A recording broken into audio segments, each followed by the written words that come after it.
Hello, my friend. Today I will tell you another long-forgotten legend. Close your eyes and let the magic transport you to Middle-earth. Our journey begins.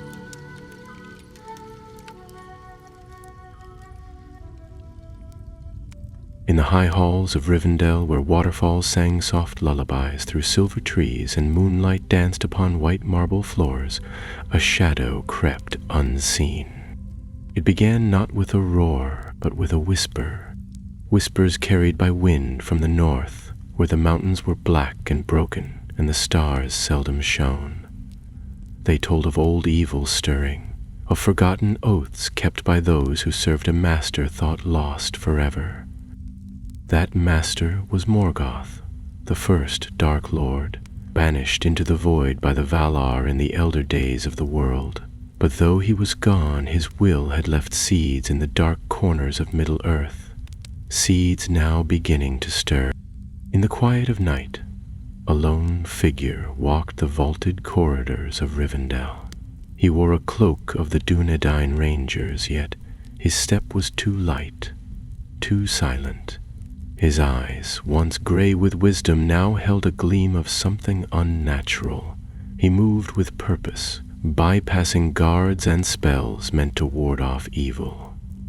He entered the hall of sealed relics, and there, upon a pedestal wrapped in enchanted chains, rested the thing he sought, the black crown of Thangorodrim, forged in secret by Morgoth's most loyal smiths before the fall of Angband.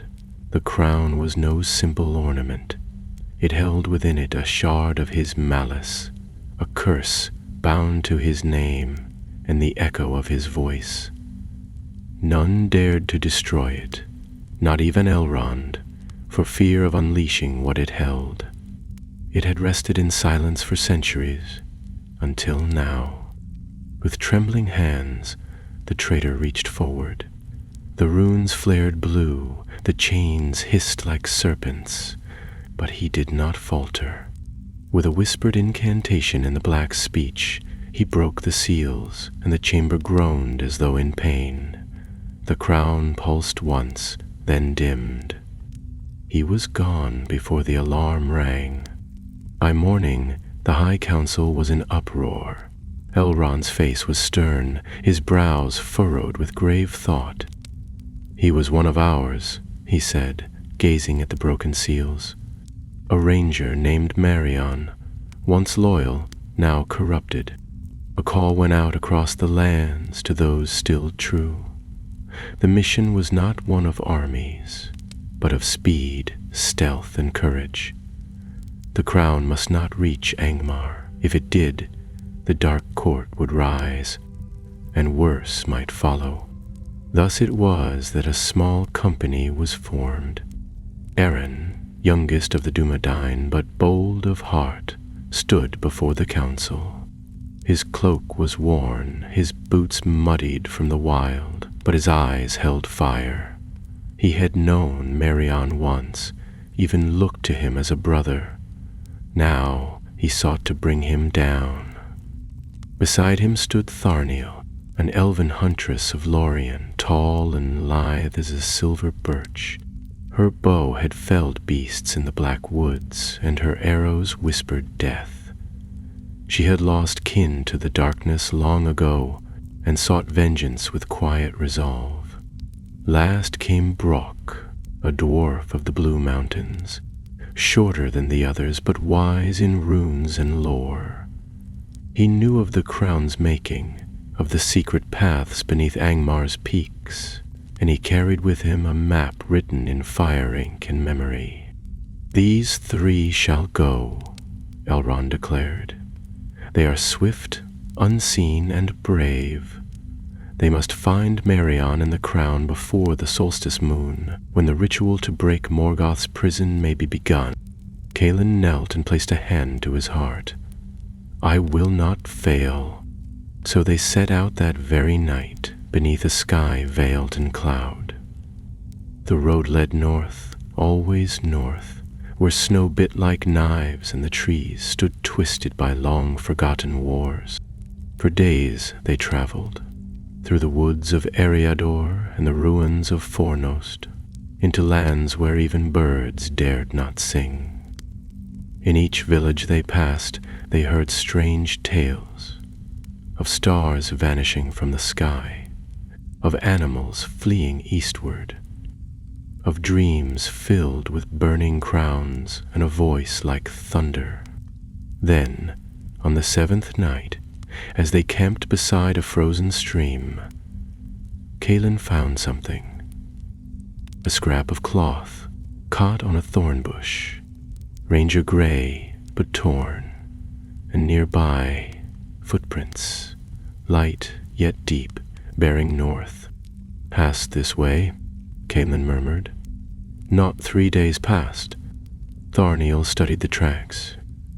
"He moves fast, but he is not alone. See here, this print is not of man nor elf. Something foul travels with him." Brock spat into the snow. "A thrall, perhaps more. The dark court doesn't walk in 2s or 3s. They crawl in shadows like rats in a corpse." That night they lit no fire, and when they slept, each dreamed of black wings blotting the sun. By morning, the wind had turned colder, and the withered heath awaited them, an ancient land where dragons once roamed, and nothing grew but bones. Their quest had begun in haste, and now the danger crept closer with every step. But none turned back, for somewhere in the north, beneath ruined stones and endless snow, the black crown stirred, and with it, the curse of the dark court began to awaken. The journey into the withered heath began at dawn, under a sky choked with gray clouds that drifted low and heavy. The air was sharp and bitter, and as the 3 companions pressed northward, the trees thinned and the land grew harder, barer. Gone were the friendly oaks and birches of the south. Here the trunks stood twisted, leafless, like ancient hands reaching to the sky in agony. No birds called from their branches, and no beasts stirred. It was a land of silence, broken only by the crunch of boots on frost-hardened soil, and the occasional whisper of wind across empty stone. Rock, trudging a few paces behind, kept one hand on the hilt of the short axe at his belt, and the other gripping the leather-bound scroll he carried close to his chest. Every so often he would mutter a line in Kuzlul or glance back over his shoulder, as if expecting something to follow. Tharniel noticed his unease, but said nothing.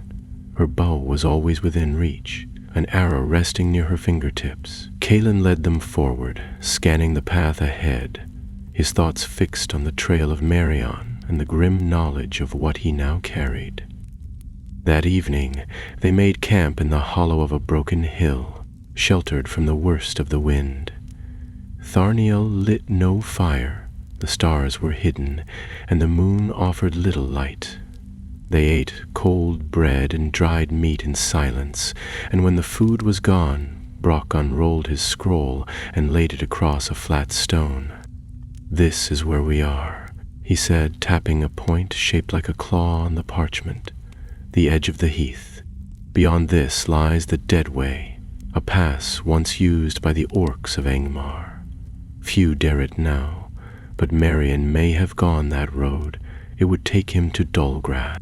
Kaelin frowned. Dolgrath? That was a watch fort in the north, wasn't it?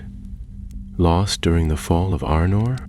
"Aye," Brock said with a grunt. "Built atop an older ruin, older than men, and not dwarf work either.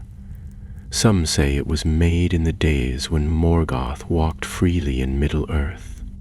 Tharniel reached forward, pointing to a spot further north.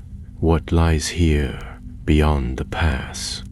The dwarf hesitated, then tapped the scroll again. "The Vale of Skarharn. If the Dark Court still breathes, they'll be hiding there. The ruins are warded by old spells and forgotten names, but the crown would let them pass. We must be swift. The wind picked up, and somewhere beyond the ridge came a low, drawn-out howl.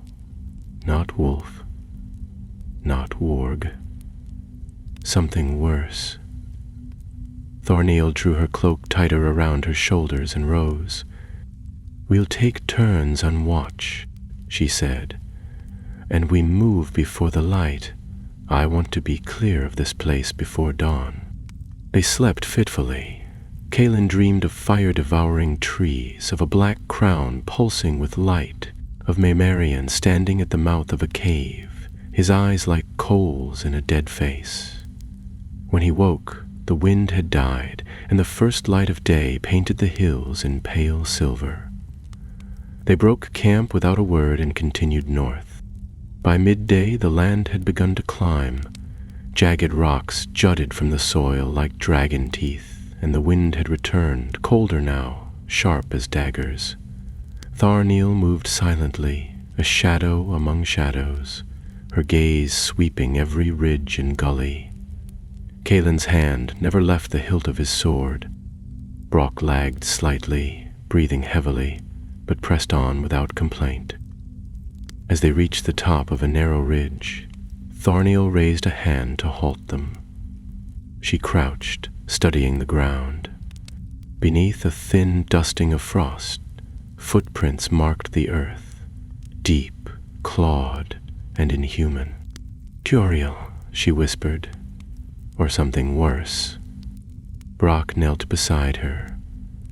"Not a forest troll. These are armored feet, black trolls of Angmar, perhaps." Kaelin felt his heart quicken. "Then we are close. If the Dark Court has loosed its beasts, Merion must be near." They followed the tracks, keeping low, until the path opened into a shallow ravine. There the air grew still, and the smell of smoke lingered, old and faint. The rocks bore black marks, and a shattered shield lay half buried in snow. Then they saw the body. It was a man, or had been. He wore the gray cloak of the Dunedain now, stained with blood. His face was turned toward the stone, and his hands were clawed at the earth. Kaelin knelt and gently rolled him over. Not Merion, but another ranger, one Kaelin knew, Earthon, quiet and good with a blade. His chest bore a jagged wound, not from steel but claws, and his eyes stared skyward in frozen terror.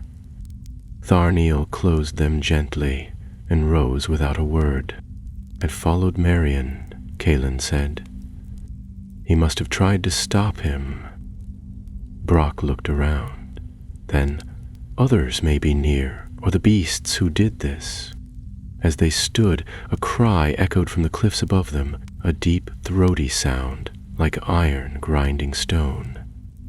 It was answered by another, closer and louder. Thornhill spun, arrow drawn in an instant. "Move!" she shouted. "To the cleft!" They ran, darting into a narrow gorge where the walls pressed in like the ribs of some long-dead beast. Behind them came the crash of feet on rock, and a roar that shook loose snow from the cliffs. Something massive followed, its breath foul and hot on the wind. They didn't stop until they burst into a hollow cavern, its ceiling lost in shadow and its floor wet with meltwater. Brock raised his lantern and the light flickered across ancient carvings on the walls, twisted, broken figures etched in a language long forgotten. Kaelin turned. "Did we lose it?" A roar answered him, followed by a thundering crash. The troll, vast and armored in black iron, forced its way into the gorge. Its eyes burned red and its tusks were stained with old blood. It raised a mace that might once have been a tree. "Split!" Kaelin shouted. He darted left, drawing the beast's gaze, while Thornhill slipped right and fired. Her arrow struck its eye, but the troll only screamed and charged. Brock, meanwhile, had vanished into the shadowed archway of the cavern. He called out now, his voice echoing. "Here, there's a path." Kaelin dodged a blow that shattered stone, and Tharniel loosed another arrow before sprinting toward the dwarf's voice. Kaelin followed, slipping through the crack just as the troll lunged, too large to follow. They plunged into the darkness, down winding stairs slick with ice, as the troll howled above, unable to descend. Only once they reached the lower halls did they stop, panting, listening. Tharniel placed a hand on Kaelin's arm. "We can't face one of those in the open again. Next time, we may not be so lucky." Brock nodded grimly. "This path leads beneath the mountain, old Angmar tunnels. It's faster, but it's not without danger." Kaelin looked ahead, the tunnel yawning before them like the throat of some slumbering beast. He took a breath, steadied his hand, and drew his sword. "Then let's finish what we started." The tunnels beneath the withered heath were older than the kingdom of Arnor, older than the coming of the Dunedain, and older even than the black years of Angmar.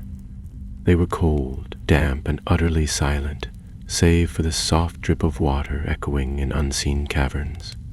The walls were carved not with tools of stone or steel, but seemingly clawed from the bedrock by ancient magic, shapes twisted in the dark, faces, runes, symbols half forgotten.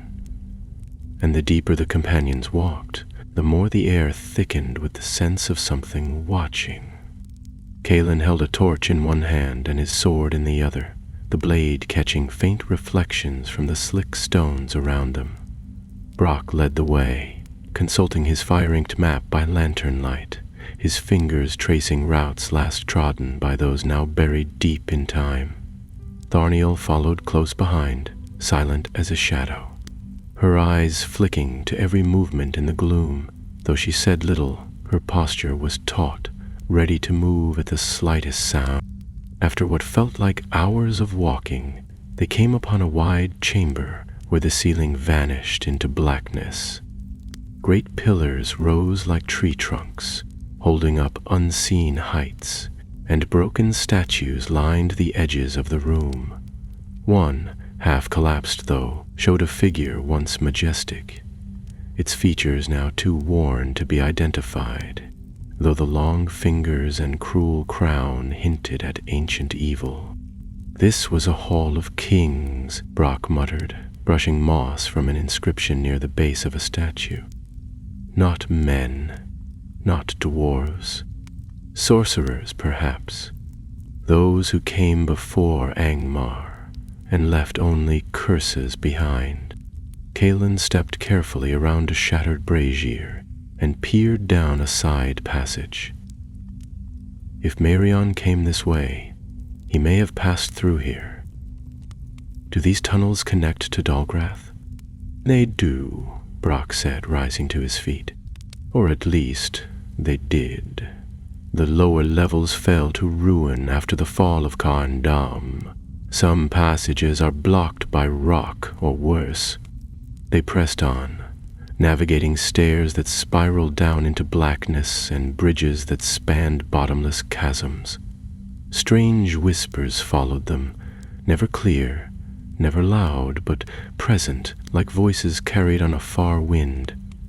Once they passed a doorway half sealed by rubble, and a faint light flickered beyond. When Kaelin approached, it vanished. No one spoke of it. After crossing a narrow ledge over a collapsed chamber, they reached what appeared to be a guard station, now long abandoned. Rusted weapons and skeletal remains were strewn about, the bones gnawed and blackened. Thorniel crouched beside one and picked up a curved blade with runes etched along its spine. "Orc-mate," she said quietly. "But these bones, not orcs, these were men." Brock frowned. "Then Marion may not be the first to seek passage through these halls.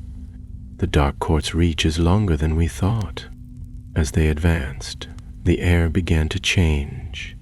It grew warmer, though the heat was foul and choking, like the breath of some unseen beast. The stones underfoot glistened with a sticky sheen, and a strange hum began to throb through the walls. "We're near a crossing," Brock said, wiping sweat from his brow. "One tunnel leads east, deeper into the roots of the mountain. The other leads north, toward Dolgrath. But I don't like the feel of this place." Before they could choose a path, a screech rang out from behind, a high, shrill cry that echoed through the stone. A moment later, something rushed from the dark, a twisted shape, spider-like in form, but with a face like a shriveled man's.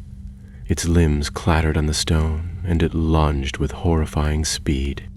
Kaelin threw himself forward, blade raised, and met the creature with a ringing strike that split the air. The thing shrieked, recoiling, but two more emerged behind it, crawling from cracks in the walls. Tharniel loosed an arrow that struck one through the eye, pinning it to the stone, but the other skittered low and leapt at Brock. The dwarf rolled aside just in time, bringing his axe up in a brutal arc that severed one of its legs. The creature shrieked and spasmed, but another hiss echoed from behind, a warning that more were coming. "Move!" Kaelin shouted, slashing the first beast across the throat. "We have to find the northern tunnel." They ran, ducking through a low archway as more of the things poured from the ceiling. Brock led them now, following a line of ancient torches carved into the wall, and after a few hundred paces the tunnel widened into a gallery. Stone reliefs showed armies marching under black banners and a fortress crowned with spires of bone. "There," Brock pointed, "that's Dolgrath." As if summoned by the word, a great rumble shook the earth beneath them. Dust fell from the ceiling and stones cracked under unseen pressure. A groan issued from deep below, and then, with a roar like a dragon waking from slumber, the floor behind them collapsed. The tunnel they had come through vanished in a storm of rock and dust. Kaelin turned to look, his chest heaving. "No going back now!" They pushed on, the air growing cooler again, the carvings on the walls more recent, less defiled. At last the tunnel opened into the daylight, and they emerged onto a frozen slope beneath a jagged mountain. Far above them, shrouded in mist, rose the crumbled towers of Dolgrath. Scream hair. Its gates were shattered and its walls crumbled, but something moved within. Shadows flitted across high windows, and faint lights burned behind cracked glass. A bell tolled somewhere in the depths, low and mournful, as if remembering something lost. Kaelin gazed upward, eyes narrowed. "He's in there, I know it." Tharniel said nothing, her gaze fixed on the highest tower, where a flicker of green fire danced and vanished. Brock hefted his pack and sighed. "Let's hope we're not too late." And with that, they began the climb. The path to Dolgrath was no simple trail. It wound like a snake around the mountain's side, narrow and crumbling, with sheer drops to one side and towering cliffs to the other. The stones were slick with frost, and in places snow had drifted over the way, hiding treacherous gaps beneath a smooth white veil. As they climbed, the sky darkened, not from the setting of the sun, but from clouds gathering like smoke above the fortress. The air smelled of ash and old iron, and the light was stained with a sickly hue, neither dusk nor dawn. Kaelin moved with quiet determination, his eyes constantly scanning the ruined towers and jagged parapets above them. Each broken window seemed to hold a shadow. Each crack in the stone whispered secrets from a time long forgotten. Tharniel followed close behind, her bow strung and ready. though the wind tugged at her cloak and made even her elven balance uncertain. Brock brought up the rear, muttering under his breath and clutching the runestone at his neck, a charm passed down from his kin to ward off spirits and buried evils. At length they reached a crumbling archway that had once served as the main gate. The iron doors were twisted from their hinges, lying half buried in the snow like the carcasses of slain beasts. Beyond, a wide courtyard opened beneath the ruin's shadow. Statues, now headless and worn, stood in rows on either side, and in the center lay a frozen fountain, its basin cracked and empty. "This place reeks of death," Brock muttered, his breath forming ghosts in the air. "Even the stone feels wrong." Tharniel stepped forward, scanning the buildings. "There are signs of recent passage. The snow is disturbed near the tower." Kaelin nodded. "He's here. We must find him before the crown is used." They passed through the courtyard and entered the lower halls. Inside, the fortress was even darker. The light from the windows did little to pierce the gloom, and their torches revealed long corridors draped in webs and dust. The tapestries on the walls were moth-eaten and faded, but hints of black heraldry remained, sigils of the eye, the iron crown, and strange runes that even Brock did not recognize. As they moved deeper, they came upon a stairwell that descended into the heart of the mountain. The steps were wide and steep, carved from the same black stone as the fortress itself. A cold breeze rose from below, carrying with it the scent of burnt offerings and the faint sound of chanting. Kaelin paused at the top, gripping the hilt of his sword. "They're already gathered." "Then we haven't much time," Tharniel said, nocking an arrow. They descended carefully, the air thickening with each step. The chanting grew louder, harsh voices chanting in a tongue that had not been spoken openly since the fall of Angband. When they reached the bottom, they found themselves at the edge of a vast hall, hollowed from the mountain itself. It was a temple of sorts, ancient and defiled, with pillars like tusks and a ceiling lost in shadow. At the far end stood a dais, and upon it, beneath a circle of flickering green fire, stood. He was not the man Kaelin remembered. The ranger's once proud face was sunken and pale, his eyes gleaming with an unnatural light. He wore the black robes of the dark court, and around his brow rested the black crown of Thangorodrim. It pulsed faintly, casting strange shadows across the walls. Around him knelt a dozen figures, cloaked and hooded, their hands raised in supplication. "You're too late," Marion said, his voice echoing unnaturally through the chamber. "The ritual has begun. The seals upon the void shall weaken, and our master shall stir." Kaelin stepped forward, sword drawn. "This isn't you. Whatever you believe, it's the crown speaking, through you." "I see clearly now," Marion replied, raising a hand. "You should see too, Kaelin. The world above is broken. This is the old order returning." Brock, clutching his scroll, stepped beside Kaelin. "He's using the fire gate to draw power into the crown. If he completes the rite, the crown will become a beacon.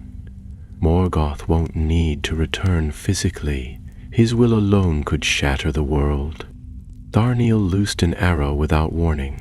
It flew straight and true, but Marion raised his hand and the arrow stopped in midair, then splintered.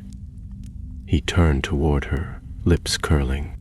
"You still rely on weapons of wood and steel, but I have been given knowledge, strength. Soon I will be more than mortal." The cultists rose, drawing blackened blades and snarling oaths in the dark tongue. Kaelin didn't wait. He charged, and the chamber erupted in battle. The floor became a storm of steel and fire.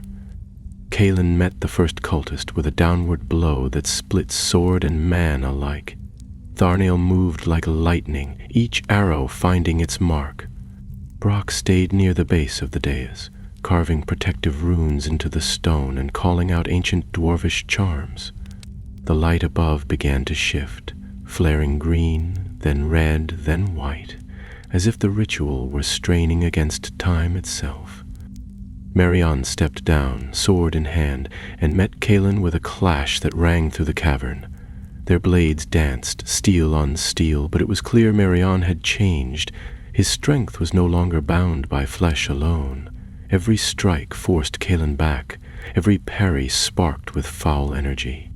"You can't win," Marion snarled, driving him toward the edge of the dais. "The crown has already bound itself to me." Kaelin ducked a blow and rolled aside. "Then I'll cut it from your head." He lunged, but Marion struck his sword aside and knocked him back with a blast of searing light. Kaelin fell, dazed, and the former ranger raised his blade high. But Tharnael was faster. From the shadows she loosed a final arrow. Silver-tipped and runed, one Brock had prepared days earlier.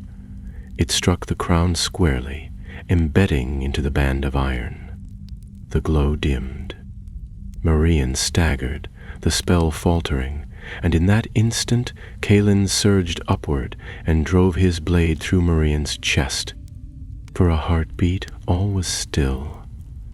Then the crown flared once, blinding white, before splitting in two with a sound like tearing stone. Marion let out a cry, not of pain, but of something deeper, a loss beyond words, and collapsed. The cultists screamed as if their souls were torn from them, and then they too fell, unmoving. The chamber fell silent. Only the faint hum of dying magic remained, fading with every breath. Brock stepped to the crown's remains and studied them with wide eyes. The curse! It's broken, the link severed. Morgoth will not return through this door. Kaelin knelt beside Marion's body, a strange calm settling over him. The man's face was peaceful, as if, at the last, something of him had returned. "It's done," he said. Tharnael looked around, lowering her bow. "Then let us not linger. Places touched by Morgoth do not stay quiet for long." And so they left the hall behind, climbing once more into the fading light of day, leaving the broken crown and the curse that clung to it buried in shadow. The sky had begun to clear by the time they emerged from the shadow of Dolgrath. The sickly hue that had stained the clouds was gone, leaving behind a soft silver light that filtered through the thinning mist. Snow still clung to the stones, and the wind remained sharp, but something in the air had changed. The mountain no longer groaned, the wind no longer whispered in strange tongues. It was as if the fortress, having expelled its darkness, now slumbered in uneasy peace. They descended the slope slowly, worn from battle and silence. Kaelin walked ahead, his cloak torn and blood-streaked, the lines of exhaustion etched into his face. He did not speak, not even when Tharnael caught up beside him and glanced toward the distant peaks. He carried more than the weight of his sword now. He carried the burden of memory, Marion's fall, the fight in the dark, the crown shattered beneath his blade. None of it left his thoughts, and the look in his eyes told her that it would not fade easily. Behind them, Brock limped along, leaning on his axe like a staff. His beard was singed in places, his satchel torn, and his face pale beneath the grime, but he grunted stubbornly and kept his pace. He had spoken little since they had left the ruined temple, and when he had, it was only to mutter half-finished rhymes in Khuzdul that none could understand. Tharnael knew enough of the dwarves to leave him be. Brock was working something out in his mind, and when he was ready, he would say it. They made camp that night on the lower cliffs, where a broken outpost once guarded the high passes. The walls had crumbled long ago, but a section of roof remained, shielding them from the wind.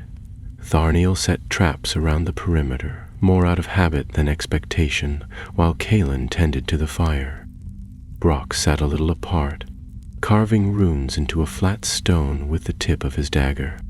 When the fire was steady and the stew heated through, they ate without words.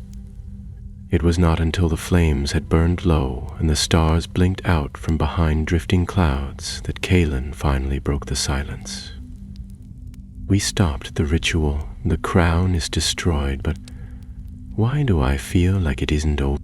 Brock looked up from his stone and gave a long, weary sigh. "Because it isn't. The crown was only a key. A door remains. Sealed, yes, but not forgotten. And those who tried to open it were not the last who will try." Tharniel poked at the embers with a stick, her gaze distant. "Then the dark court still exists. Fragments of it, perhaps," Brock said. "Cells of madness, scattered across the north. When one flame dies, another lights. We struck a mighty blow, but evil has patience. Morgoth taught them that." Calen leaned back, staring into the night sky. "We can't chase shadows forever." "No," Brock agreed. "But we can leave a mark. Let them know we're watching. Let them fear what waits in the wild for those who whisper old names." Tharniel turned to Calen, her voice soft. "You didn't fail him?" Calen didn't answer at first. He looked into the fire, then slowly shook his head. "I know.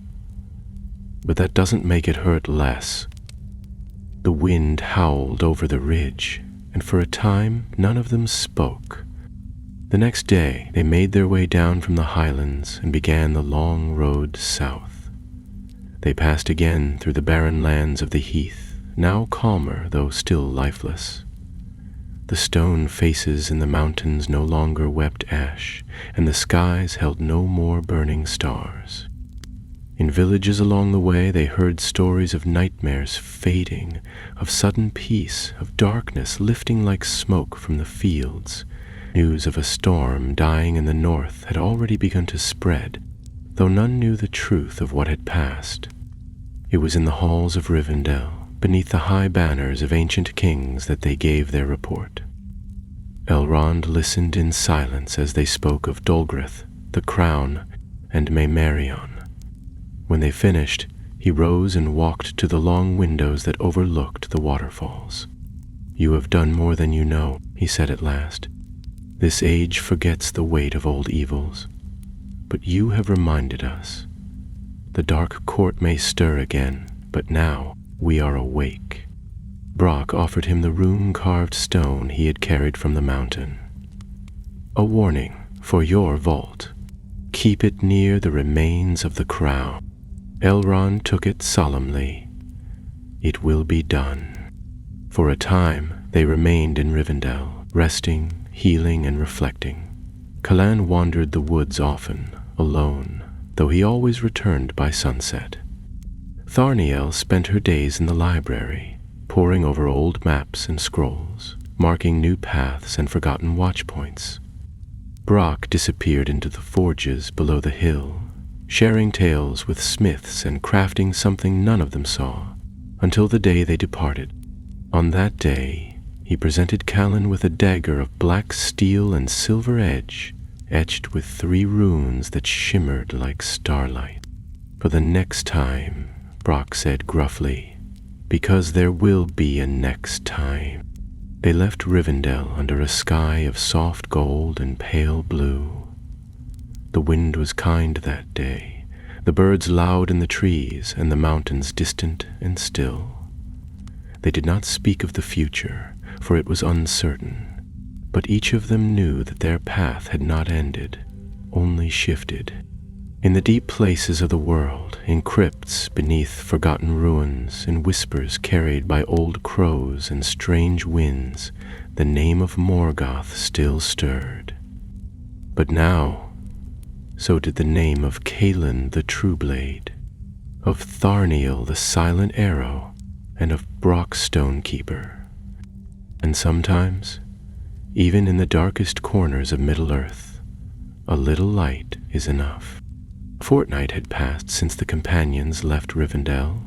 The leaves of the valley had begun to shift to their autumn colors, gold and crimson painting the forest in gentle fire. But Calin, Tharniel, and Brock did not stay to watch the season change. They traveled west through the wilds of Eriador, intending to return Marion's name and broken sword to the rangers of the north. Though their mission had been declared finished, none of them felt the matter was truly closed. Something in the shadows still lingered, unspoken and unfinished. Their journey was slow, not out of caution but reluctance. Every town and village they passed welcomed them with warmth and simple joy.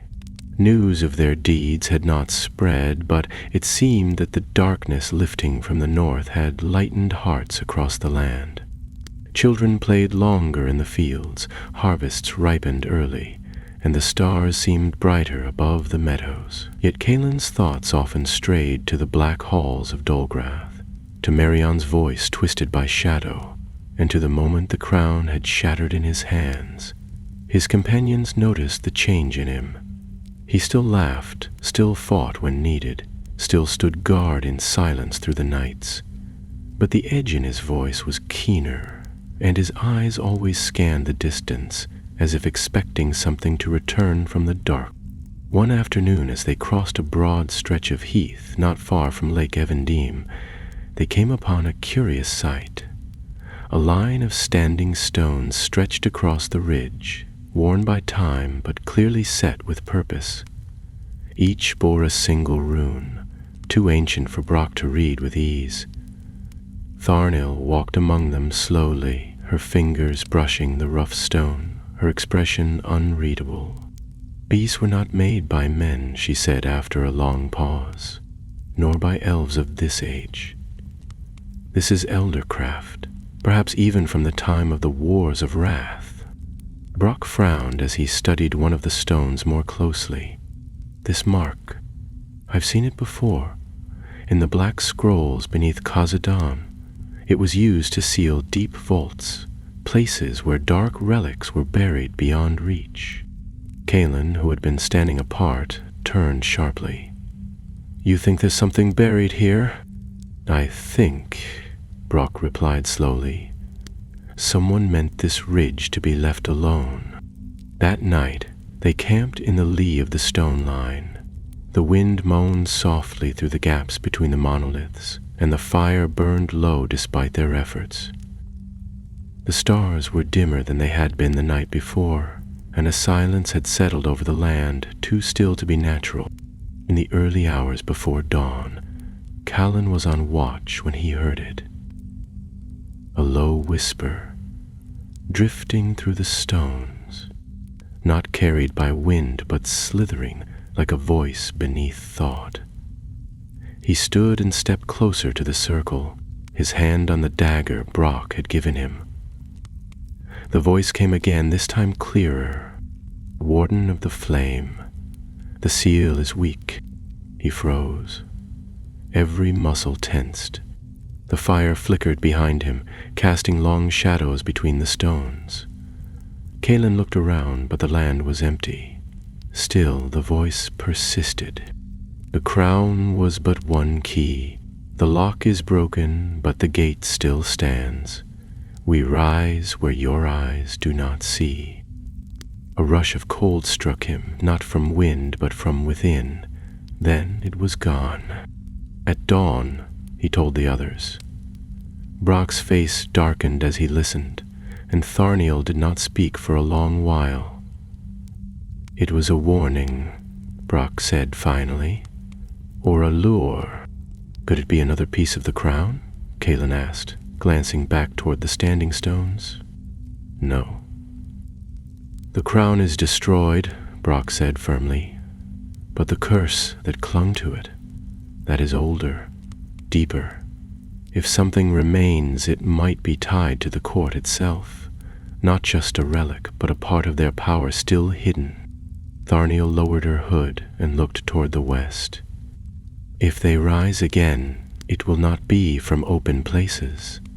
They'll return through cracks in the world, places forgotten, sealed, lost to memory. They stayed one more day by the stones, mapping the ridge and marking the runes they could not read. Brock copied them into his journal with careful hands, and Tharniel made note of the path for the lore masters in Lorien. Kaelin stood watch, but no voice came again. When they moved on, their journey took them to the hills of the North Downs, where the old watch posts of the Rangers still stood in quiet defiance. At one such post, hidden among hawthorn trees and half covered by moss, they found a gathering of Kaelin's kin. Rangers of the North, few in number but keen-owned and steadfast, they welcomed him as a brother and grieved to hear of Memarian's fall. His sword was laid to rest beside the stones of his ancestors, and Kaelin spoke the farewell, his voice steady, even as his hand trembled. That night, the Rangers held a silent vigil. No songs were sung, for there were none to suit the moment. Only the stars bore witness as Kaelin stood with his companions by the flame, the wind whispering through the high branches above. In the days that followed, the three companions prepared to part ways. Tharniel would return to Lorien to share what had passed with her people, and Brock meant to travel east, seeking out the dwarven vaults that held knowledge even Elrond did not possess. Kaelin, though offered rest among his kind, made no plans. He walked the hills each morning and watched the stars each night, as if waiting for the land to speak again. When the time came, they met beneath the watchpost at sunrise. The air was crisp, and the land shone golden with the first breath of autumn. Tharniel clasped Kaelin's hand, her gaze steady. "If ever the shadows rise again, you will not stand alone." Brock grunted, slinging his pack over one shoulder. "And next time, let's bring a few more blades. I've had enough of spider things for a lifetime." Kaelin smiled faintly, the first true smile in many days. "I'll see you both again, one way or another." As they rode their separate paths, the wind stirred the tall grasses, and the sun climbed higher over the hills. Peace had returned, at least for now, but far to the north, where the stones marked a forgotten boundary and the earth held secrets deep beneath the frost, something still waited. The first chill of winter crept across the North Downs by the time Kaelin departed the ranger outpost. The golden leaves had begun to fall in earnest, spinning through the air like dying fireflies before settling over the forest paths in soft, crackling blankets. The wind had a sharpness to it now, not yet bitter, but enough to promise snow before long. Kaelin traveled south alone, his horse a sure-footed beast named Brannon, gifted to him by the rangers for the road ahead. He bore little more than what he had taken into Angmar. His sword, his cloak, the dagger Brock had forged, and the knowledge of what he had seen beneath Dulgrat. His path was not fixed. He moved as rangers did, not always by road, often by instinct. He lingered where he felt a need, passed quickly where unease stirred, and followed no map save for memory and a sense of unfinished purpose. There was talk along the villages that something had changed in the east.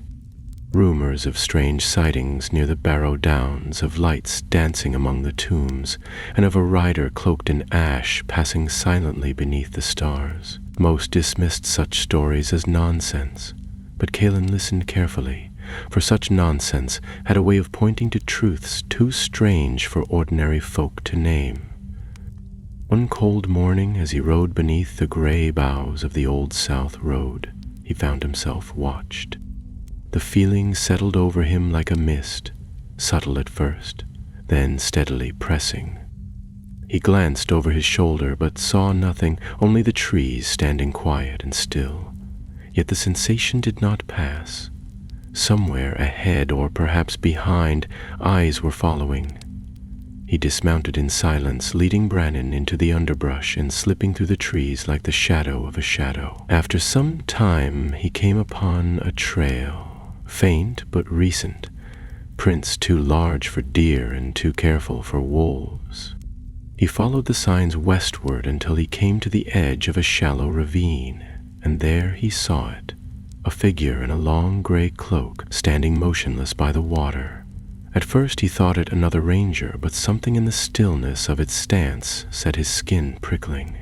The figure was too tall, too slender, and its face was hidden beneath a hood that seemed to drink in the light around it. Callan approached cautiously, his hand on the hilt of his blade, and spoke without raising his voice. "You've walked a long way to find me. Speak your name." The figure turned slowly. What lay beneath the hood was not wholly a face. Pale, smooth, and featureless, save for eyes like molten glass, flickering with an unnatural glow. Its voice, when it spoke, was like wind passing through iron chimes. There is no name. There is only the calling. Callan took a step back, sword half drawn. "You're one of them." The figure tilted its head, almost curiously. The crown fell. The gate was held. But you carry its echo still. The voice that touched Marion has not forgotten. "What you want?" Callan asked, his voice cold and steady.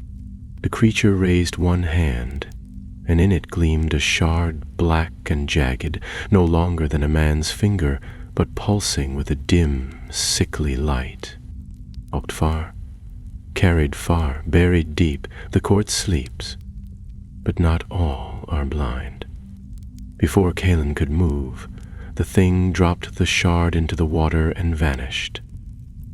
One moment it stood there, and the next it was gone. No rustle, no step, no trail left behind. Only the shard remained, sunk now into the stream bed, its glow fading beneath the current. He knelt by the edge, watching it, unsure whether to retrieve or destroy it. But something in the water stirred, not a creature, not a fish, but the very flow itself, twisting as if recoiling from what had touched it. The shard was not of stone nor metal, it was will, shaped into form, and it had survived the crown's breaking. He stood without touching it. The ground around the stream felt wrong. The trees leaned away, and the birds had fallen silent. Callan turned away and mounted his horse, riding without rest until he reached Bree by moonrise. In the prancing pony, amid the low buzz of quiet conversation and the scent of roasted meat, he took a corner table and listened. Folk spoke of early snows in the misty mountains and strange shapes moving in the mists beyond the Barrow Downs. A merchant from the east claimed to have seen a black-robed figure pacing the edge of the road, singing to itself in a language he could not understand. That night, Callan dreamed not of battle or flame, but of a hall of mirrors, each reflecting not himself, but Marion, over and over, with the crown upon his head and a look of grief etched deep in his eyes. He awoke before dawn and went at once to the stable, saddling Brannon and riding south. The days grew shorter. The lands changed as he passed beyond Breeland and into the empty roads between Chetwood and the hills of Holland. Here few traveled, and even fewer lingered. It was along one such lonely road, where stone milestones had crumbled to mossy heaps and the trees grew closer together than they ought, that he met another unexpected companion. She was seated on a fallen log beside a small fire, cloaked in a hood of dark green, and sharpening a long, narrow blade across a whetstone. When she looked up, her face was familiar. "Ferniol," Callan said, reining in his horse. She smiled faintly and stood. "I thought it might be you. I thought you had returned to Lorien." "I did," she said, brushing ash from her sleeve. "But then I heard a whisper of things stirring again in the west, and I thought if any were already walking toward them, it would be you." He dismounted, and the two of them stood for a moment in silence, watching the fire. "There's a piece of it left," Kaelin said finally. "Something that wasn't destroyed with the crown. I saw it. I left it behind, but I think I was meant to." "Then we must find the rest," Tharniel said. "Before they do." Kaelin nodded, the weight in his chest lessened just slightly by her presence. "We begin at the Barrow Downs."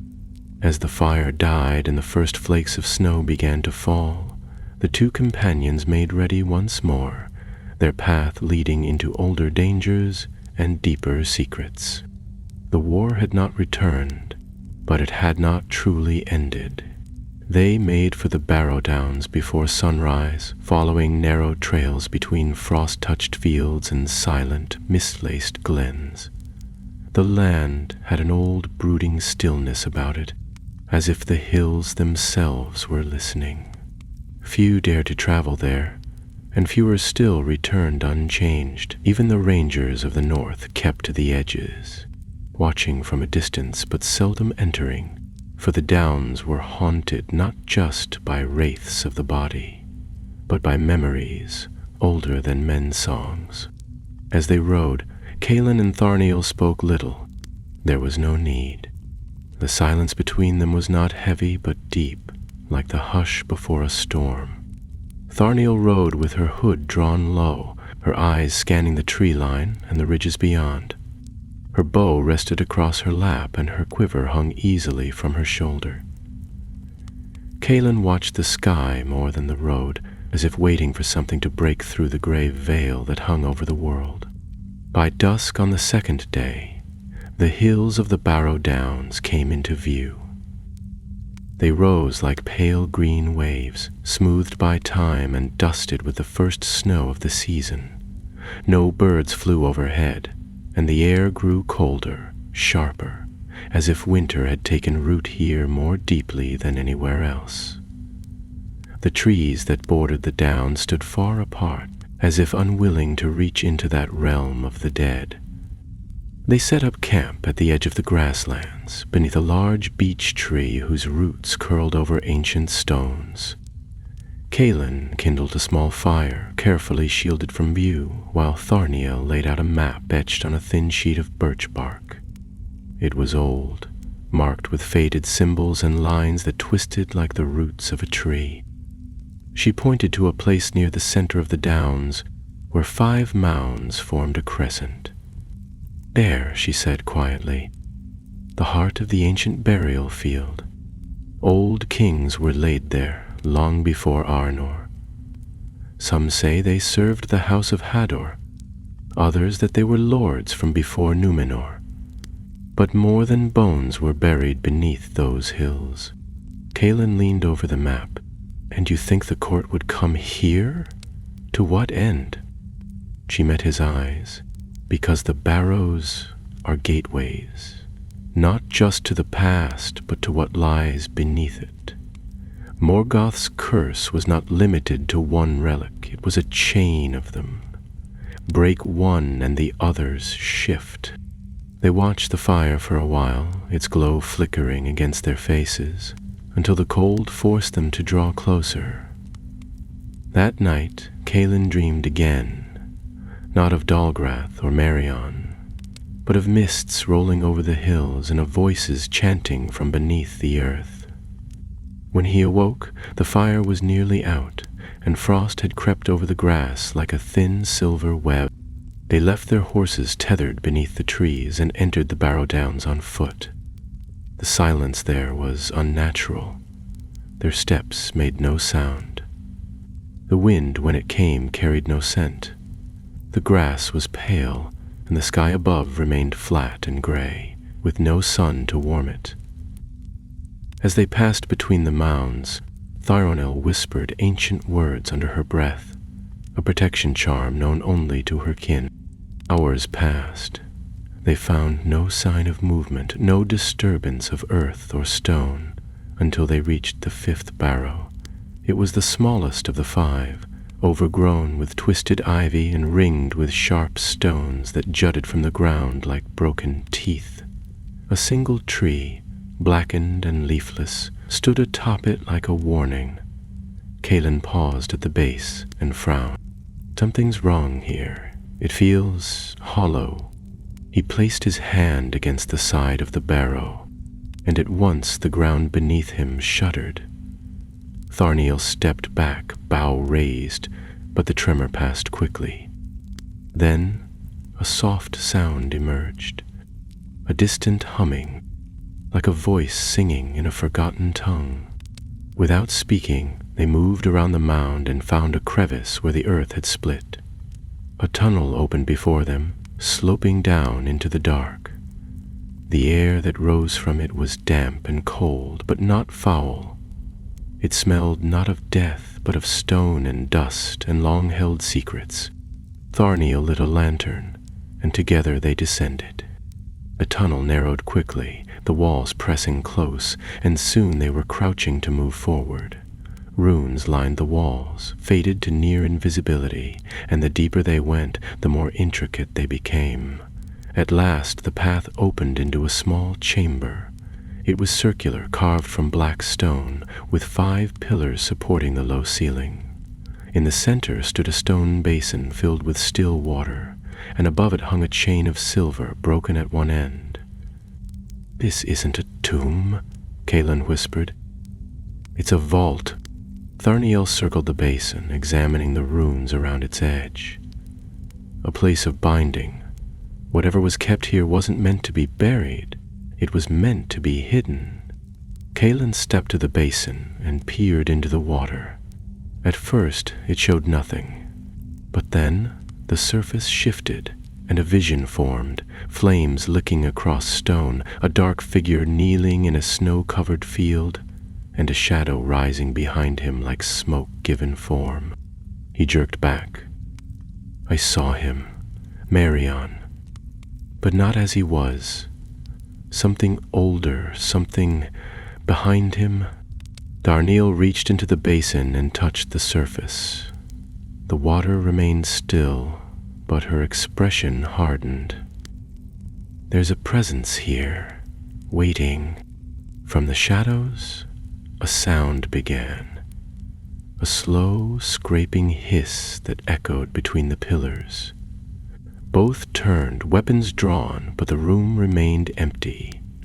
Then, without warning, a voice came, soft as breath and sharp as a dagger's edge.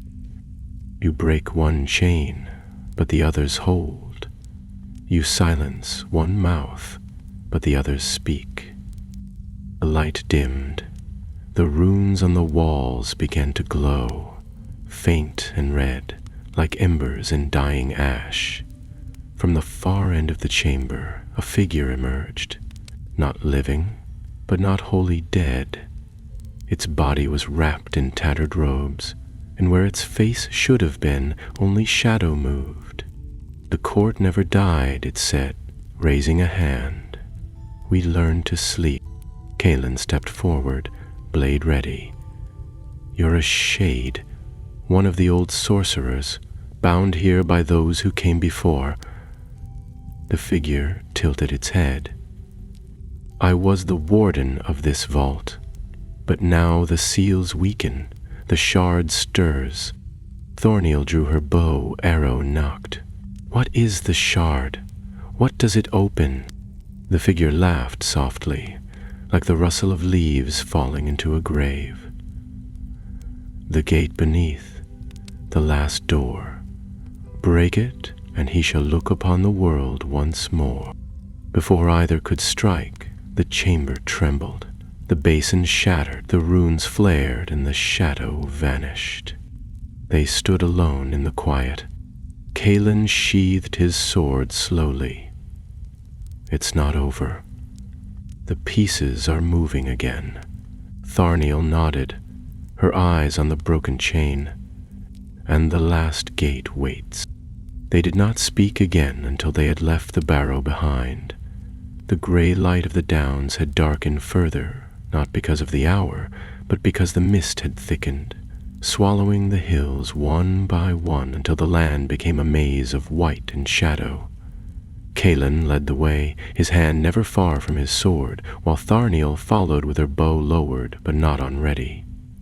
There was a heaviness pressing on them now, more than fear. It was knowledge that something long buried had been disturbed, and that each step forward took them closer to the edge of some vast and unseen drop.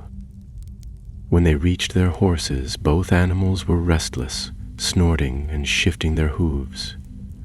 Brannon stomped twice as Callan approached, ears laid back and breath steaming through flared nostrils.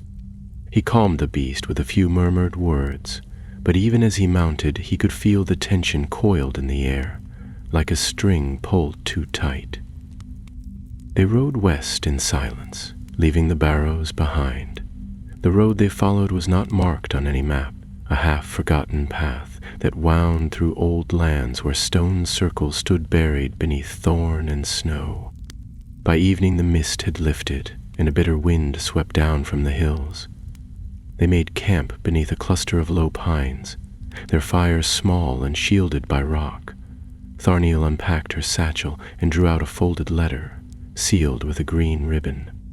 "I received this in Lorien," she said, glancing toward Cailan, "before I left. It's from the archives. Eregion's scrolls, most of them untouched since the fall. They speak of a vault beneath the ice bay of Forokel, a prison, they call it, but not of stone or chains." Cailan looked up from the fire, his face lit by its flickering glow. "A prison for what?" "Not what," she said softly, unfolding the parchment. "For whom?" "A being once bound by the Valar, neither spirit nor flesh, but made of thought and memory. It was sealed after the fall of Angband, before the seas rose. There are whispers that Morgoth, even before his defeat, placed a part of his will into it. A vessel of intent, meant to endure should all else fail." He stared at the flames for a moment, then nodded slowly. "And the shard we saw? It's a piece of that prison." "Yes," Tharnau replied. "And if more shards exist, then someone is gathering them. Not just to open the last gate, but to free what's trapped behind it." They did not sleep well that night. The wind howled through the trees, and more than once, Cailan thought he heard footsteps pacing just beyond the reach of the firelight. But no shapes emerged from the dark, and when the sun rose it did so pale and cold, casting long shadows over the snow. The journey to Foroshel took them northeast, across the far reaches of Arnor's broken borders. They crossed rivers half frozen with early ice and wandered through the remnants of old settlements where the walls had crumbled and roofs had fallen in. Snow fell more heavily the further they went, and by the time they reached the land of the Lasoth, the ground was a white blanket, broken only by wind-carved stone and the black spears of pine trees. The Lasoth were a hardy folk, quiet and slow to trust. Their fur-linged cloaks and heavy boots blended into the snow, and they moved like shadows beneath the low sky. When Cailan and Tharnel arrived at the edge of their settlement, they were met not with suspicion, but a solemn nod from the elders. The old woman who greeted them was hunched with age, her face weathered like bark, but her eyes were bright and watchful. "We knew you would come," she said, speaking the common tongue slowly but clearly. "The breath of the sea has changed. Something stirs beneath the ice."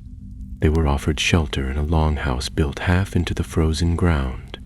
Inside, warmth clung to thick walls, and the air smelt of herbs and smoke. As they sat before the hearth, the elder placed a carved token on the table before them. It was a circle of polished bone, etched with wave patterns and a single eye in its center. "This was found 3 nights ago," she said, "by the ice fissures. It washed up from beneath the cliffs where no boat goes." Calin picked it up carefully. The bone was warm to the touch, despite the chill of the room. He traced the runes around the edge, which shimmered faintly beneath his fingers. "It's a warding token, but reversed, meant to draw something in, not keep it out." Tharniel leaned closer. "Do you know where it came from?" The elder nodded. "The caves beneath the bay. There is a place our people do not enter. The Sea Wound, we call it. A crack in the world, carved when the stars were young. In old tales, they say the ice there sings." They set out the next day, following a guide across the frozen shore. The sea was a vast expanse of white and gray, broken only by black ridges of ice rising like the backs of slumbering beasts. The wind tore across it in endless gusts, numbing the skin and scattering fine snow like dust. After hours of travel, they reached a place where the cliffs split open, revealing a path down into the dark. The Sea Wound was no ordinary cave. The entrance was wide, but the descent narrow, as if the earth itself had clenched shut and only recently opened again. Frost clung to the stone like veins of silver, and the air carried a constant hum, low and deep, like the sound of breath beneath water. They moved cautiously, lanterns held high. The passage twisted and narrowed, then opened into a great hollow chamber beneath the bay. The walls were smooth and curved, shaped not by water but by some other force. At the far end stood an altar, half buried in ice, and upon it lay another shard, larger than the one Calin had seen before. This one pulsed with a steady rhythm, like a heart beating just beneath the surface. Tharniel stepped forward, but stopped as the air shifted. The temperature dropped sharply, and a presence filled the chamber. Not a creature, but a consciousness, vast and slow, older than language. A voice spoke, not aloud, but inside their minds, coiling like smoke. "Come more, and the gate shall unclose. You are late, children of fire." Calin drew his blade, though he knew it would do little here. "We came to stop you. You cannot stop what has already begun." The shard calls to its kin. The circle reforms. He watches from the dark. The ice cracked beneath their feet. The altar trembled. The shard flared, and shadows coalesced from the corners of the chamber. But this time, they were not unprepared. Tharniel raised her lantern and cast a beam of pure silver light across the shadows. The creatures screamed, recoiling, and Calin leapt forward, striking the shard with the hilt of his dagger. The moment the blade touched it, a burst of energy flared through the cave, and the shadows fled. The shard remained, but its light dimmed. They stood breathless, as silence returned. Calin turned to Tharniel, his voice hoarse. "We have to find the lost piece before they do." And in the deep beneath the sea, the last gate stirred. That journey from Forocal was longer than either of them expected. The wind did not cease, and the snow deepened with each passing day, making travel slow and uncertain. They left the Sea Wound behind with the shard sealed inside a box of rune wood crafted by the Lasoth, bound with threads of silver ice and laced with sigils drawn from old songs. The elder had warned them not to speak near it, not to touch it with bare hands, and above all, not to carry it through moonlight if they could help it. Tharniel carried the box, wrapped in furs and woven cloth, strapping it tightly to her back where the light could not touch it. They made south, following the line of the blue mountains from afar, keeping to the wild where few men or beasts stirred. Tharniel had suggested they seek out Brock again, For if any living soul knew where the final shard might be, it would be the dwarf who had once traced the lost archives of Balerion's last fires. Calen agreed without hesitation, though part of him had hoped Brock would come to them first. There had been something in the sea wound, something that had pressed against his mind. Not words exactly, but images and echoes, suggestions of what might come if they failed. Brock was not easy to find. When they arrived at the gates of Noglindr, a newer dwarven stronghold carved into the edge of the arid Luin, they were met by grim-faced guards who spoke little and demanded much.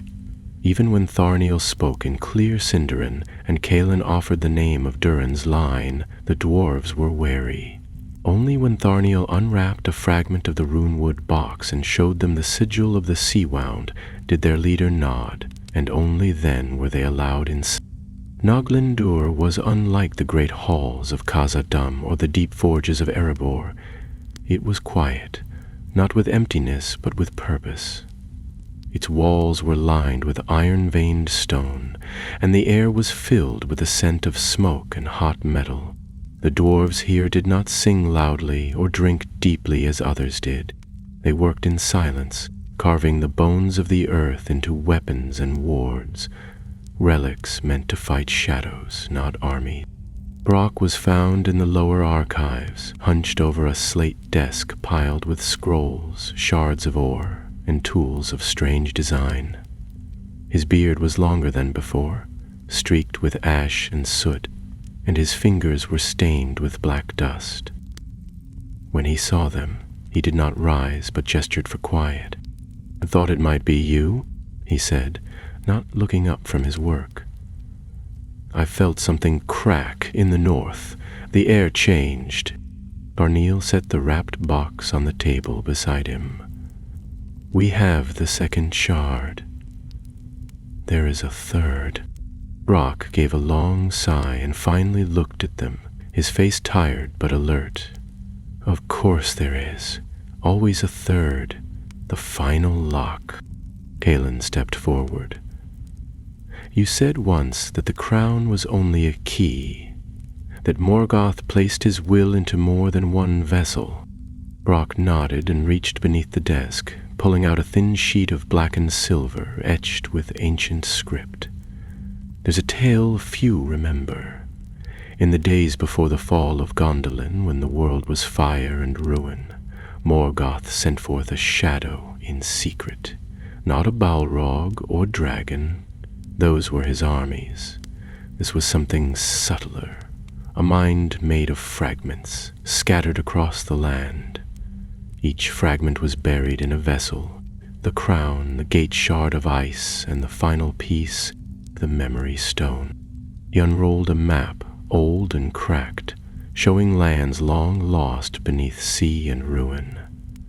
The memory stone was sent to the southern reaches, beyond Mordor, to a place now swallowed by desert and myth.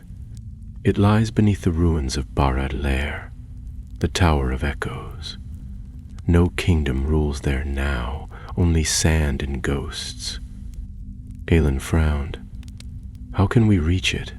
If the land is broken—" "We'll find it," Tharniel said, her tone certain. "If it still exists, we will find it." Bong stood, brushing soot from his hands. "You won't go alone. I've studied the stone's voice for years, though I never thought to see the day it would rise again. I'll come with you." They left Noglindr the next morning.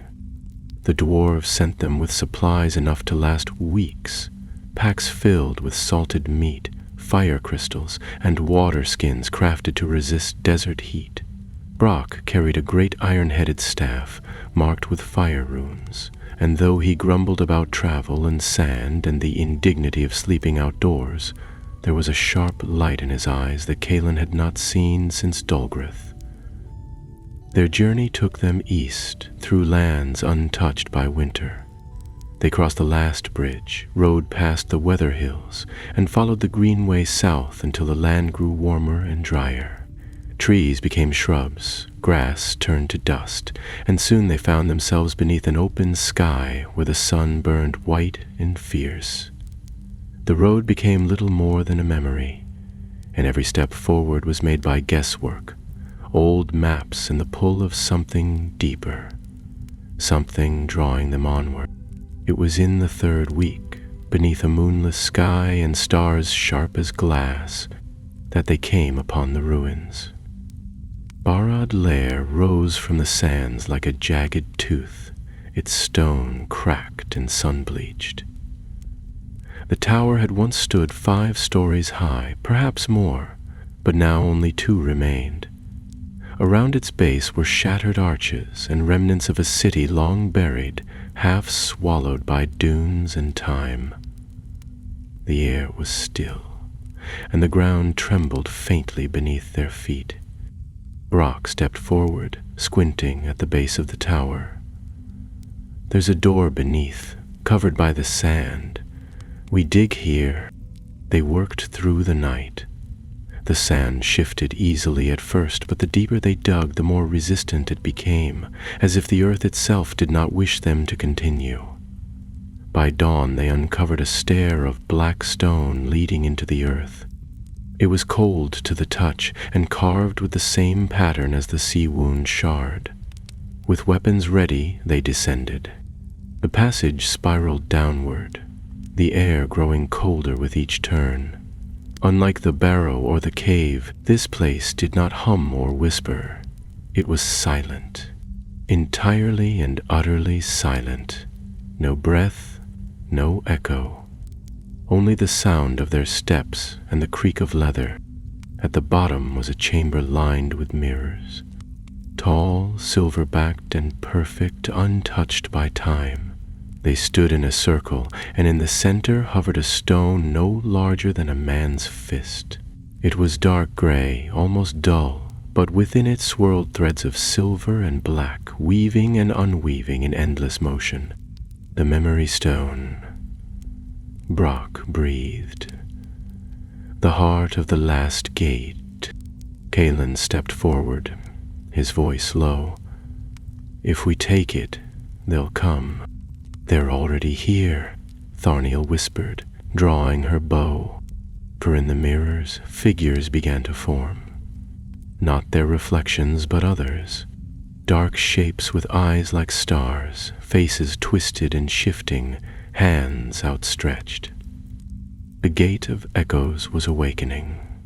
The chamber was colder than any they had yet entered, not with the chill of wind or ice, but with a stillness that reached into the bones and turned breath shallow.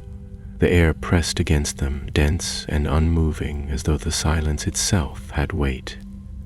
The mirrors that lined the walls, once polished and perfect, began to ripple, like water touched by invisible fingers. The figures within them moved, not copies of the 3 who stood in the center, but shadows of others, draped in the robes of ages past, eyes hollow and hands twitching with slow intent. Kalen took a step forward, sword drawn and glinting faintly in the dim silver light. The memory stone pulsed above its pedestal, a low throb of power that set the air vibrating. Threads of smoke curled from it, not rising but sinking to the floor like mist. He could feel its pull in the center of his chest, not a command but an invitation, soft, insistent, and growing stronger with each passing breath. Work circled the stone, his staff held low but ready. His eyes, usually so sharp and steady, now flicked rapidly from mirror to mirror, reading the runes along the frame, tracing the lines etched into the floor that led like spokes from the pedestal to the outer edges of the room. "This place is a binding ring," he muttered, more to himself than the others. "Each mirror is a lock holding the stone in place. If we touch it, the echoes may break free." "They already are," Tharnael replied, her voice low and tense. She stood with an arrow nocked, aimed at one of the figures in the mirror whose face seemed to melt and reform with every flicker of light. "They're not just watching us. They're waiting. Suddenly, a sound cracked through the silence. A voice, quiet but sharp, like the snap of ice breaking. It came not from the mirrors, but from the stone itself. A whisper, repeated in a dozen voices at once, male and female, old and young. You bring the final breath. You wake what sleeps. Aelin reached into his cloak and drew forth the sea wound shard, still sealed in the Lussoth box. As he held it out, the stone began to glow, brighter and fiercer, its threads swirling faster, silver and black tangling in a spiral of movement. The air grew hot, the mirrors quivered, and from deep below the earth gave a long, low groan, as though something vast was stirring beneath their feet. The shards are drawn to each other, Brock said, stepping back. If we unite them here, the gate will open, the echoes will be free. But if we leave it behind, we can't seal the binding. The court left it unfinished for a reason. It needs the final act. Aelin looked from the stone to the mirrors, then to Thorniel. What happens if we destroy it? She met his gaze, her brow furrowed. We don't know if we can. It may unravel more than the court. Memory is a thread woven through the world. Tear it wrong, and more than Morgoth's whispers may come loose. As they hesitated, the figures in the mirrors began to press forward, hands against the glass, mouths moving without sound. One reached out and the mirror cracked beneath its palm, a fine spider web of lines branching out from the point of contact. Another echoed the motion, and another. The air was growing tight, pressing in around them, and Aelin knew the moment to choose had come. He stepped to the pedestal and raised the box containing the shard. I won't use it to open anything, he said aloud, though his voice felt small in that heavy space. But I won't leave it for them either. He opened the box. The shard within flared to life, its light dancing with that of the memory stone. The two threads, one silver, one black, reached toward each other like magnets. For a moment they hung there, pulsing in rhythm, and then they joined. The mirrors shattered. All around them, the glass exploded outward in 1,000 tiny pieces, and from the shards rose figures draped in swirling mist. They did not scream, nor attack, but circled slowly, watching with hollow eyes. One stepped forward, its shape more defined, its voice clearer. You carry what was broken, you seal what was made, but it is not enough. Aelin stepped back, his sword still raised. Then what is? The figure turned its head slowly. The last gate lies within. It is not a door of stone, but of self. The vessel must be emptied, the chain broken from within. Brock lowered his staff. They want someone to bear it, to carry it willingly, to become the vessel and then break it. Thorniel's eyes widened. That's why they scattered the shards. They weren't just hiding them, they were preparing them. Whoever gathers them becomes the lock and the key. Aelin looked at the memory stone, now pulsing steadily, no longer violent. He could feel it in his blood now, a rhythm matching his heartbeat, echoing his thoughts. A strange calm settled over him. And then I'll carry it, he said. I've already heard the voice. It knows me. Let it use me, so we can end it. Thorniel stepped forward sharply. No! You don't know what it will take from you. I do, he said quietly. But this isn't a sword that can be passed on. Someone has to close the last gate.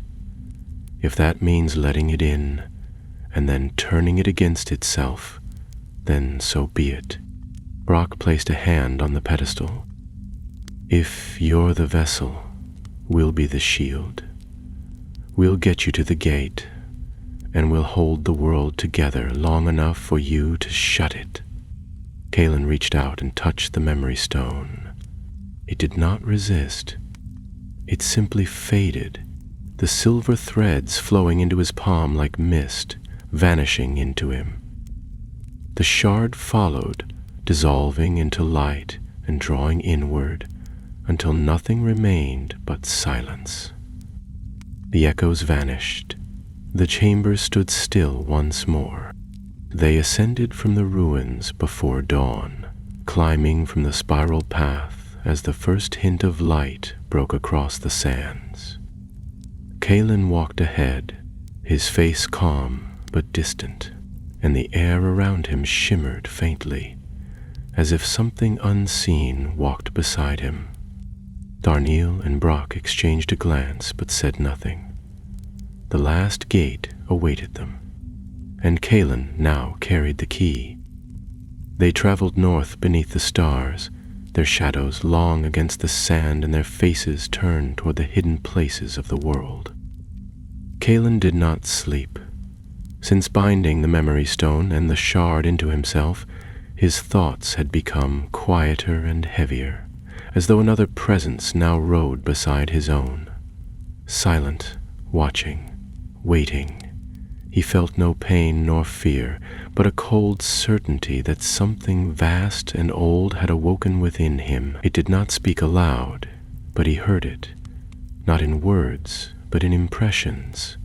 Darkness veiled in music, longing woven into silence, and above all, the hunger of something that had been denied its return.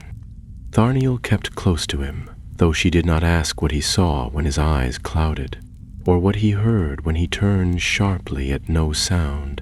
She trusted him, but it pained her to see how the light in him had dimmed. Brock, too, watched closely, though he never said as much. He checked their trail constantly, laying counterwords in the earth and marking trees with dwarvish glyphs meant to confuse shadow and mislead the dark. He muttered beneath his breath often, half prayer, half curse. But he stayed beside them, grim and determined. After 10 days of travel, the trees thickened and the air grew cool again. The desert gave way to the old lands beyond the mountains, to hills that had once known the footsteps of Númenóreans and the old kings of Arnor. Their path led them to a valley none of them had seen before, a place hidden from the road by a wall of stone and bramble. Brock had found the route in a half-burned manuscript in Noglindur, a reference in an elvish margin, the hollow of the last gate where memory and shadow part. The entrance was narrow, but the valley beyond was wide and deep, a bowl of gray grass and black stone. At its center stood a single monolith, taller than a tower and marked with ancient runes. It shimmered faintly, as if caught between light and shadow, and the ground around it was silent. No birds, no wind, only stillness. "This is it," Brock said, lowering his pack and drawing his staff. "The last seal. The others were keys, but this is the gate." Kaelin walked toward the monolith. The closer he came, the more the world seemed to retreat, the sky growing distant and the color bleeding from the stones. His steps slowed as the weight of the stone pressed down upon him, not with pain, but with a kind of inevitability. The presence inside him stirred, stronger now, and he heard its whisper in the back of his mind. "You brought me to the door. Let me pass, and your name will be remembered forever. Resist, and be forgotten with the dust." Tharniel moved beside him, her hand on his arm. "You don't have to listen. You are still yourself." He looked at her, his voice quiet but steady. "It doesn't want to be let in. It wants to be let out. The shards weren't parts of a lock. They were parts of it, of Morgoth. His will, broken but alive, sent into the world to return by another path. She held his gaze for a long moment. Then you must choose. Let it rise, or take it with you. Brock stepped closer. There's an old rite I found. Dwarves don't use it anymore. It's a sacrifice binding, meant to carry a spirit into the deep stone where it can't escape. If we perform it here, now, we can seal the last of him in you and then in the earth. And I go with him, Kaelin said. No, Brock replied. Only if you choose not to return. They set the circle in silence. Brock carved the runes in a ring around the monolith, each line traced with silver dust and bound with whispered names. Tharniel stood beside Kaelin, her hand wrapped tightly around his. She said nothing, but her eyes never left his face. When all was ready, Kaelin stepped into the center of the circle. He closed his eyes. He thought of Rivendell, of the cold mists on the Barrow-Dales, of Mearion's voice in the darkness. He thought of the firelight in the ranger camps, of Tharniel's arrows singing through the night, of Brock's stories mumbled between snores. He thought of the weight of the sword in his hand and of the dreams he once had of peace. Then he called to the thing inside him. It answered like a scream in reverse, pulling inward, folding around his thoughts. The air turned black. The sky vanished. He stood alone in a space that was not space, where time folded like cloth and meaning cracked like thin ice. You were chosen, the voice said. We could have ruled together. You had the strength. I still do, Kaelin whispered, and I choose this. The light flared. Outside the circle, Tarniel shielded her eyes as wind exploded from the monolith, sending dust and stone flying in every direction. Brock knelt by the edge of the runes, chanting with a force that shook the ground. The sky above the valley darkened, and a second sun, black and pulsing, rose for a breathless moment. Then the light snapped inward. Silence returned. Kaelin stood alone within the circle. The shimmer around the monolith faded. The runes cooled. The air stilled. He turned, his face pale but calm. It's done, he said. He's gone. Tharniel stepped to him quickly, catching his shoulders. You're still you? I am, he replied, though his voice carried something quieter beneath it, an echo that would never fully leave. Brock let out a long breath and sat down hard on the grass. Well, that's 3 shards, 1 stone, 1 dead god, and too many haunted caves for my liking. They rested that night at the edge of the valley, the stars bright above them and the world strangely calm. Kaelin did not sleep, but he lay with his back to the fire, watching the sky as though expecting it to shift again. By morning, they were already on the move, heading west through the hills toward the lands they had once called home. Their names would not be sung in every hall, no great banners would be raised, but across the north, dreams grew quieter. In the ruins of Dalgrath, the stones no longer whispered. In the sea wound, the tide had stilled. In the Barrow Downs, the echoes were silent. And far, far away in the void where Morgoth once lingered, the last thread of his will had unraveled. And there would be other dangers, other days. But for now, Middle-earth was at peace, and peace, Kaelin thought, was a story worth defending.